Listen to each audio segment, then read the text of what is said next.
আসসালামু আলাইকুম সুপ্রিয় দর্শক, আপনাদের জন্য কিন্তু নিয়ে আসলাম আমি Z6 মডেলের রিভিউ। তো আজকের এই ভিডিওতে আমি আপনাদেরকে Z6 মডেলের বিস্তারিত বলবো। তো এই গাড়িটির মডেল সম্পর্কে সকলেই জানেন, কালার দুটি, এটি হচ্ছে সিলভার কালার এবং আরো একটি হচ্ছে রেড কালার। তো এই গাড়িগুলো কিন্তু 12 ইঞ্চি সাইজের চাকা দিয়ে সাজানো, সামনে পিছনে 12 ইঞ্চি সাইজের চাকা এবং সামনের ডিস্কটা কিন্তু খুবই বড় সাইজের একটা ডিস্ক, যা সচরাচর একটা তেলের গাড়িতে থাকে না। এত বড় একটা ডিস্ক আমরা ইউজ করেছি এই গাড়ির সামনের চাকায়, এবং পিছনের চাকাতে ইউজ করেছি ডিস্ক ব্রেক। তো পিছনের চাকাটা হচ্ছে মোটামুটি অন্যান্য গাড়ির তুলনায় সেম। পিছনের চাকাতে ডিস্ক প্লাস পিছনের চাকাতে রয়েছে 1200 ওয়াটের শক্তিশালী মোটর। 1200 ওয়াট শক্তিশালী হওয়ার কারণে আপনি অনায়াসে স্মুথলি ভাবে যে কোনো জায়গায় চলতে পারবেন। যদিও 1000 ওয়াট দিয়ে চালানো যায়, কিন্তু এটি 1200 ওয়াট দিয়ে সাজানো।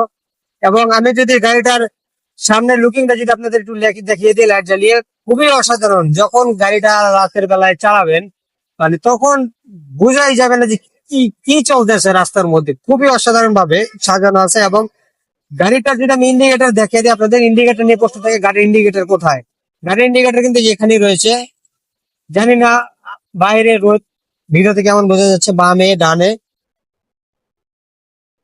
যখন অফ করবেন তখন কয়েক সেকেন্ডের জন্য, মিলি সেকেন্ডের জন্য পার্কিং লাইট অফ হয়ে যাবে। তো মোটামুটি গাড়িটার সম্পর্কে সকল কিছু বিস্তারিত বলেছি। এছাড়াও কিন্তু এখানে আমরা সকল সুইচ কনফিগারেশনে না ইউজ করার পরও এখানে আমরা একটা ব্লুটুথ ডিভাইস ইউজ করেছি। এর সাহায্যে আপনারা কিন্তু আপনাদের প্রয়োজনীয় কল সহ যে কোনো কিছু শুনতে পারবেন এই ব্লুটুথ দিয়ে। তো মোটামুটি এই বাইকে আরো একটা বৈশিষ্ট্য হচ্ছে রিভার্স গিয়ার রয়েছে। আপনারা কিন্তু চাইলে রিভার্সের মাধ্যমে দুই চাকার এই বাইকটিকেও পিছনে নিতে পারবেন। এবং এছাড়াও এখানে একটি চার্জিং পোর্ট রয়েছে, অর্থাৎ আপনার গাড়িটি যখন চার্জ করবেন কোথা দিয়ে চার্জ করবেন, এখানে কিন্তু আপনারা আপনাদের গাড়িটি চার্জ করে নিতে পারেন। এখানে যদি আমি দেখে দিই, চার্জিং পোর্ট আছে, জাস্ট এটাকে উঠিয়ে প্লাগিং করলেই হয়ে যাবে।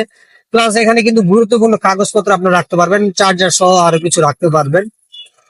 তো গাড়িগুলো কিন্তু খুবই অসাধারণ। যারা চান স্পোর্টস বাইক নিতে, তারা কিন্তু এই বাইক গুলো নিতে পারেন। হুইলের ঝামেলা নেই, খরচ কম, স্মুথলি ভাবে যাতায়াত করতে পারবেন।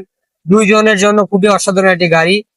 তো মোটামুটি কিন্তু আমি আপনাদেরকে এই গাড়ি সম্পর্কে বিস্তারিত বলেছি। এবার যদি আমি আপনাদেরকে একটু আমাদের লোকেশনটা দেখিয়ে দিই, আমি অ্যাকচুয়ালি এখন আছি কোথায়। আমি কিন্তু এখন আছি ডেমরা রোডের হানিফ ফ্লাইওভার যে ইয়াটা আছে, কাজলা নামে যে জায়গাটা আমার সামনে দেখতে পাচ্ছেন, যে ডান পাশে টোল প্লাজা।